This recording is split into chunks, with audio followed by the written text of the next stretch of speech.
Hello friends, आज की class में 8 जनवरी को जो कुमार गुरु सर के द्वारा आपकी फूल पत्ती वाली क्लास करवाई गई है, तो उसका हैंड रिटन नोट्स के रूप में मैं रिवीजन करवा रही हूँ।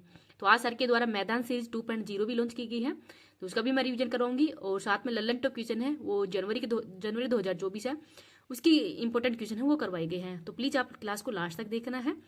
और अभी तक चैनल को सब्सक्राइब नहीं किया तो प्लीज चैनल को सब्सक्राइब भी कर लीजिएगा। और इस क्लास की पीडीएफ है वो मैं टेलीग्राम पे डाल दूंगी, टेलीग्राम का लिंक इस वीडियो के कमेंट सेक्शन के अंदर पिन कर दूंगी। तो चलो अब क्लास की शुरुआत करते हैं।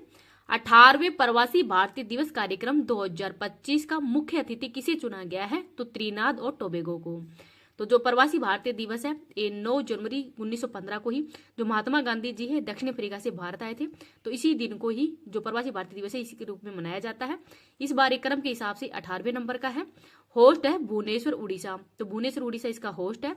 मुख्य अतिथि, तो मुख्य अतिथि होंगे त्रिनाद और टोबैगो के राष्ट्रपति है क्रिस्टिन कंगालू, तो क्रिस्टिन कंगालू है ये यहाँ के मुख्य अतिथि होंगे, तो इनका नाम याद रख लेना।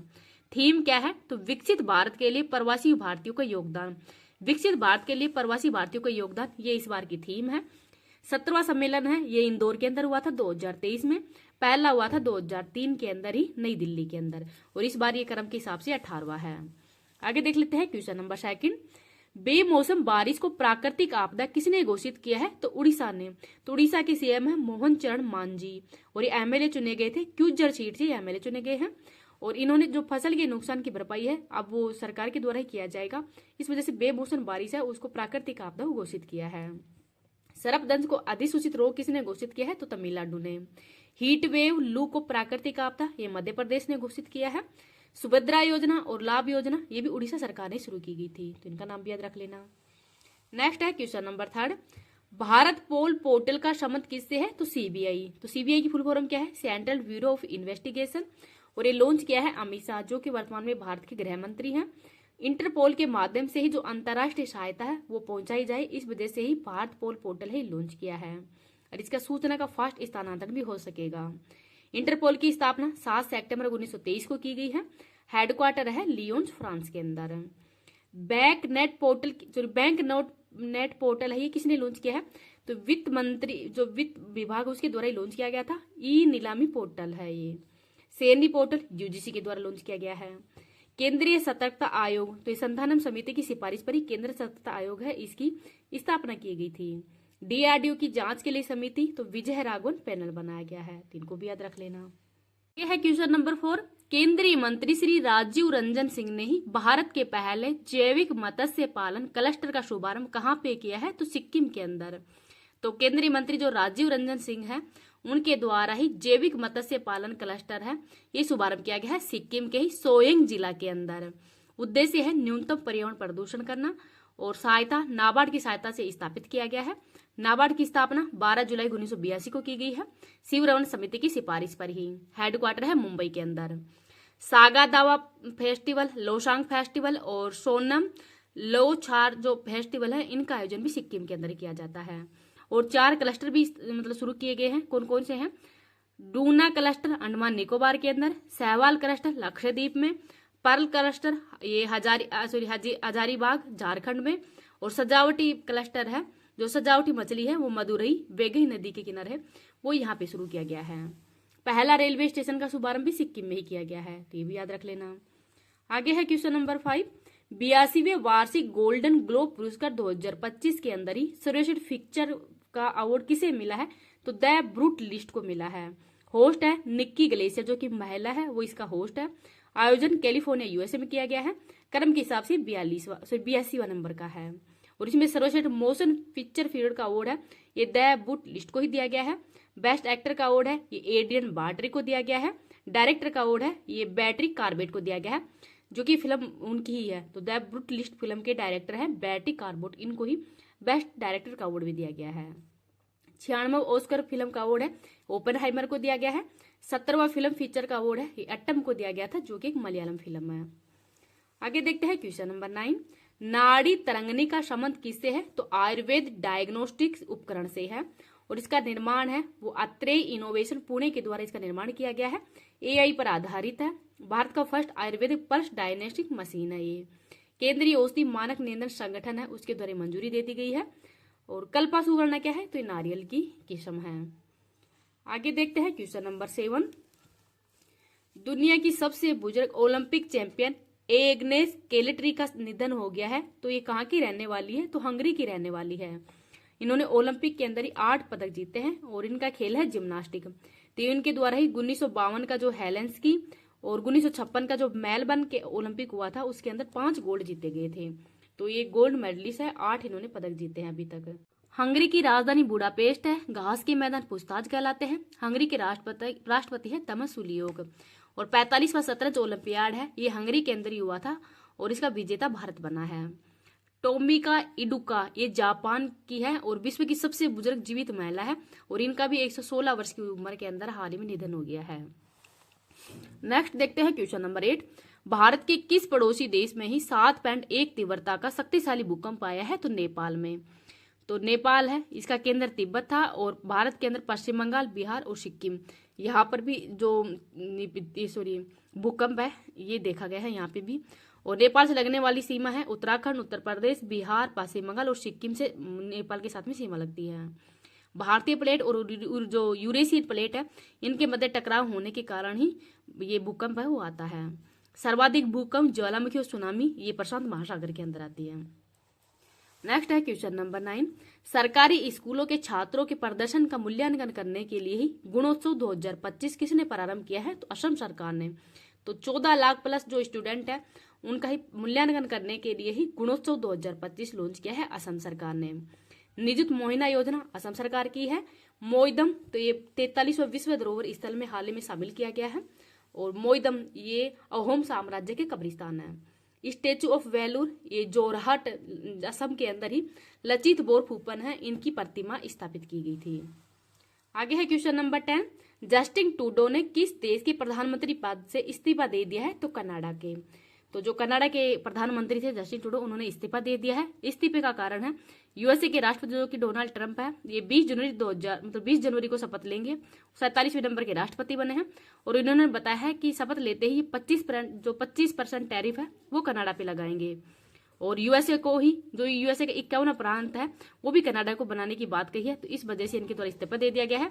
और भी बहुत सारे कारण है, जैसे यहाँ की अर्थव्यवस्था है वो भी खराब है और इनकी लोकप्रियता है वो भी घट गई है। एक कारण है भारत, क्योंकि भारत के जो हरदीप सिंह निज्जर है ये कनाडा में इनकी हत्या हो गई थी और इसका जो पूरा जिम्मा है वो कनाडा के द्वारा ही भारत में लगाया गया था।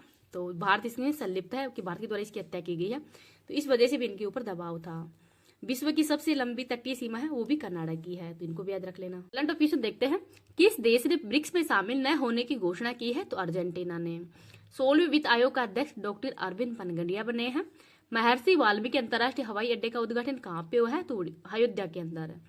इसरो ने एक्सरे पोलरीमीटर सैटेलाइट एक्सपोसैट को किससे प्रक्षेपित किया है? तो PSLV C58 द्वारा। न्यू स्पेस इंडिया लिमिटेड ने GSAT-20 को किस रॉकेट से लॉन्च किया है? तो फाल्कन 9 द्वारा। हिम तेंदुओं को किसने राष्ट्रीय प्रतीक घोषित किया है? तो किर्गिस्तान ने। बिम्स्टेक महासचिव पद पर नियुक्त होने वाले पहले भारतीय अधिकारी कौन है? तो इंद्रमणि पांडे हैं।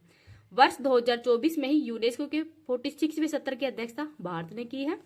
घुड़सवारी में ही अर्जुन पुरस्कार पाने वाली पहली भारतीय महिला एथलीट कौन है? तो दिव्या कीर्ति सिंह है। देश के शीर्ष स्वच्छ प्रदेश का स्वच्छ सर्वेक्षण पुरस्कार 2023 महाराष्ट्र को मिला है। प्रधानमंत्री मोदी ने देश के सबसे लंबे समुद्री पुल अटल सेतु का उद्घाटन कहाँ पे किया है? तो महाराष्ट्र में।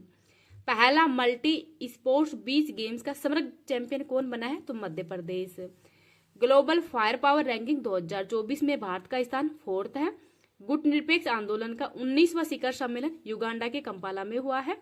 दुनिया की सबसे ऊंची डॉक्टर भीमराव अंबेडकर की सामाजिक न्याय की प्रतिमा का उद्घाटन कहाँ पे हुआ है? तो आंध्र प्रदेश के विजयवाड़ा में है। संसद सदस्य स्थानीय क्षेत्र विकास योजना के प्रशासन के लिए कौन सा ऐप लॉन्च किया गया है? तो ई-साक्षी ऐप। अयोध्या में निर्मित राम मंदिर किस वास्तुकला में बना है? तो नागर शैली में। वर्ष 2024 में भारत रत्न पुरस्कार 5 व्यक्तियों को दिया गया है। कर्पूरी ठाकुर, लालकृष्ण अडवाणी, MS स्वामीनाथन, PV नरसिम्हा राव और चौधरी चरण सिंह को। BCCI ने colonel CK Naidu lifetime achievement award तो रवि शास्त्री और फारूक इंजीनियर को दिया है। ICC पुरुष T20 cricketer of the year 2023 का पुरस्कार सूर्य कुमार यादव को दिया गया है। भारत के 75वें गणतंत्र दिवस समारोह के मुख्य अतिथि ML मैक्रोन थे और 76वें गणतंत्र दिवस पर मुख्य अतिथि हैं वो इंडोनेशिया के राष्ट्रपति होंगे। मरणोपरांत पद्म विभूषण 2024 से किसे सम्मानित किया है? तो बिंदेश्वर पाठक को।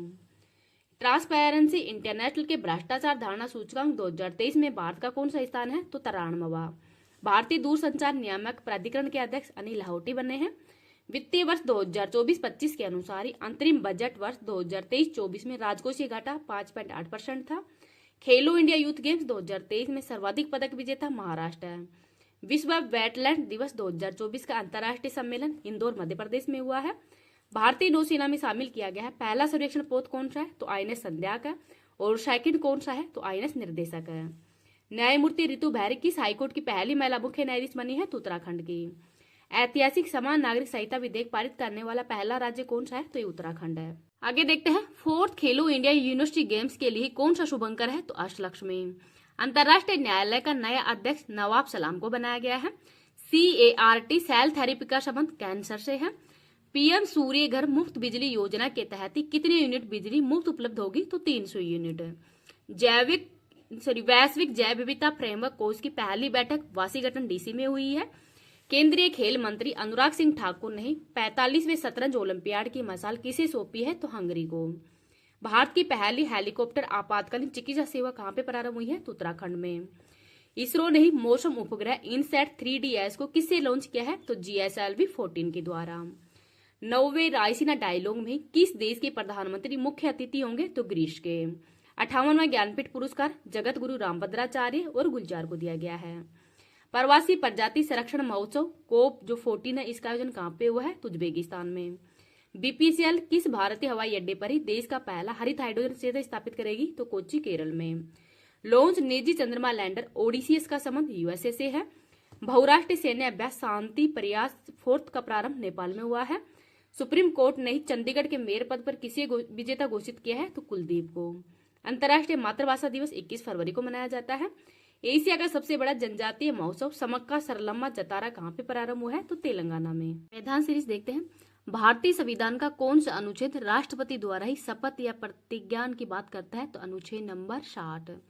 तो शपथ ये अनुसूची नंबर 3 के अंदर उल्लेख किया गया है।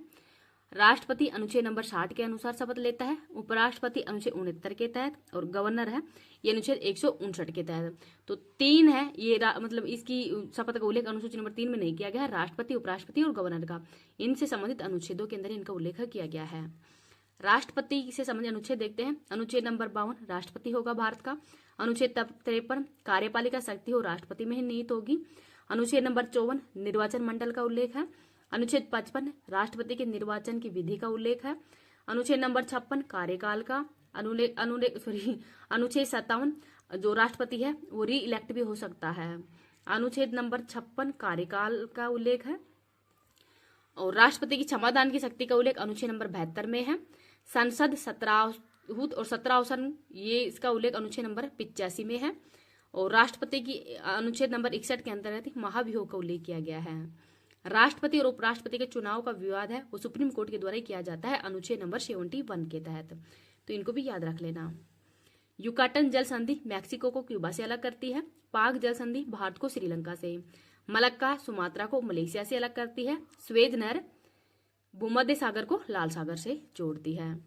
क्यूबा की राजधानी हवाना है और ये चीन का कटोरा भी कहलाता है। कनाडा को USA से अलग ये 49 डिग्री उत्तरी अक्षांश करती है। और USA को मैक्सिको से रियो ग्रैंडी नदी करती है। गुरु केलुचरण महापात्र पुरस्कार की शुरुआत वर्ष 1995 के अंदर की गई थी। तो गुरु केलुचरण महापात्र को किस नृत्य शैली के लिए ही जाना जाता है? तो ओडिसी के लिए। शास्त्रीय नृत्य 8 है। सबसे पुराना शास्त्रीय नृत्य है भरतनाट्यम और क्षत्रिय है ये सबसे नवीनतम शास्त्रीय नृत्य है। किसी भी राज्य का नाम सीमा में परिवर्तन संविधान के किस अनुच्छेद के तहत किया जाता है? तो अनुच्छेद नंबर 3 के तहत है। और ये शक्ति संसद के पास में ही है। पोर्ट ब्लेयर का नया नाम श्री विजयपुरम कर दिया गया है। सुप्रीम कोर्ट के द्वारा रिट जारी अनुच्छेद नंबर 72 के तहत अनुच्छेद नंबर 32 और हाई कोर्ट रिट है ये अनुच्छेद नंबर 226 के तहत ही रिट जारी है करता है।